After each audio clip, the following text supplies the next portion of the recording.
Eu vou contar uma coisa aqui que eu nunca contei pra ninguém, que eu nunca... O Brasil não sabe disso. Ele recebia entidade lá, tal, conversava e me falou assim: dentro de 8 luas, o sucesso vai chegar pra você. Gustavo Lima assumiu que fez um pacto com entidades espirituais. Pactos como esse são feitos para fama, sucesso e dinheiro. Muitas vezes, feitos pela própria indústria da música e suas marionetes. No ano 2020, eu fiz um vídeo a respeito disso e muitas pessoas ficaram iradas. Deram risada, me xingaram, debocharam de informações que eram completamente condizentes com tudo isso que ele está dizendo agora.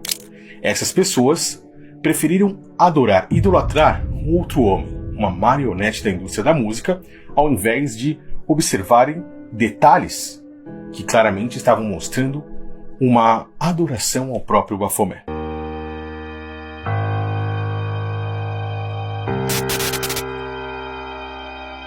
Ele foi um dos principais nomes a trazer a marca de vodka de Dan Bilzerian ao Brasil, que curiosamente tem como logotipo um bode e também faz referência à imagem da fachada de lojas maçônicas.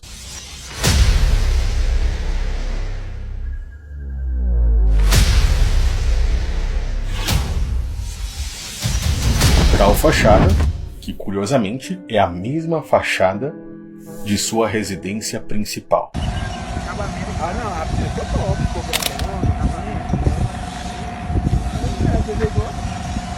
Mensagens subliminares.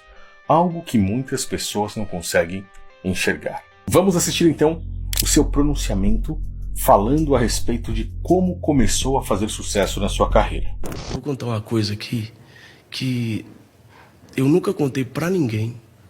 Foi assim, eu acho que é uma particularidade assim minha tão grande, que eu nunca... O Brasil não sabe disso.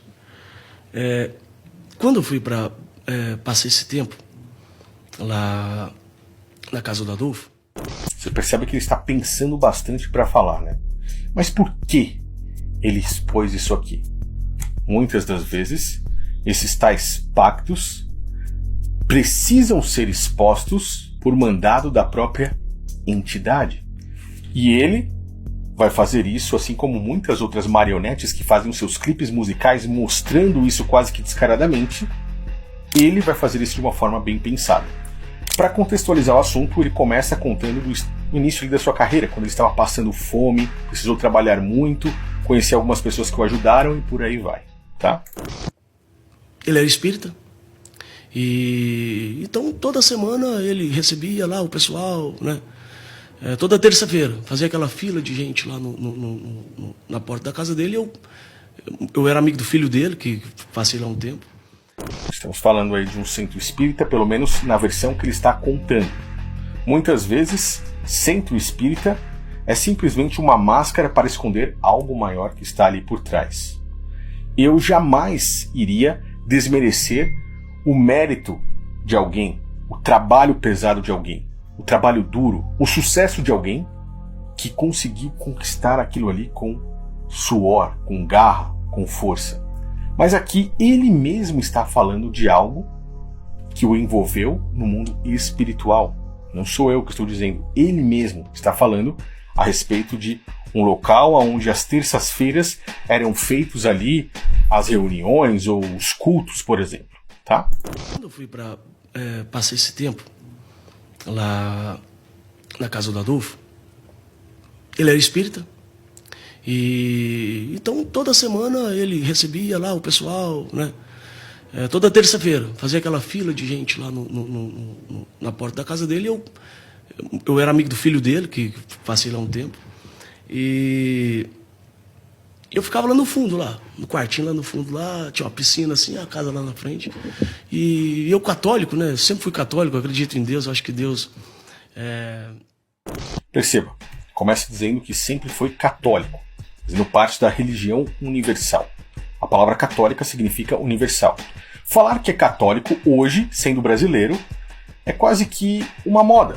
a maioria das pessoas, principalmente pessoas que são envolvidas com outras religiões, falam que são católicas ou muitas vezes espíritas, mas estão colocando uma máscara para esconder algo que a maioria das pessoas no Brasil talvez não goste, como um país que é, em sua maioria, católico e também protestante. Vamos continuar. A religião acaba confundindo as pessoas, sabe? E aí, nesse momento, ele diz que a religião acaba confundindo as pessoas, mas acabou de se dizer católico. Então ele entra numa espécie de contradição. Ele está sendo controverso. Fala que é de uma religião, depois fala que as religiões afastam as pessoas. Ok. Acaba colocando um contra os outros. Eu acho que Deus é um só, sabe? Deus é um só, Deus é gigantesco. Mas Deus seria o mesmo Deus naquela religião que os caras cortam a cabeça de um animal ali, e dentro de uma religião, por exemplo, que segue princípios cristãos? Ou fora das religiões, pois o próprio Messias, o próprio Cristo, ele veio para tirar as pessoas, chamá-los para fora. Tanto é que a palavra igreja é derivado de eclésia, que significa os chamados para fora. Cristo veio para tirar pessoas da religião e mostrar que elas poderiam, por meio dele, ter acesso ao próprio Criador. O que ele diz é uma bela de uma contradição de quem está escondendo algo, de quem não quer falar exatamente aquilo que é e quer se passar por um bom moço. Alguém que não tem religião, mas ao mesmo tempo faz parte de várias religiões. Ou seja, ele está escondendo alguma coisa com as suas palavras aqui. Pra você ter uma noção, eu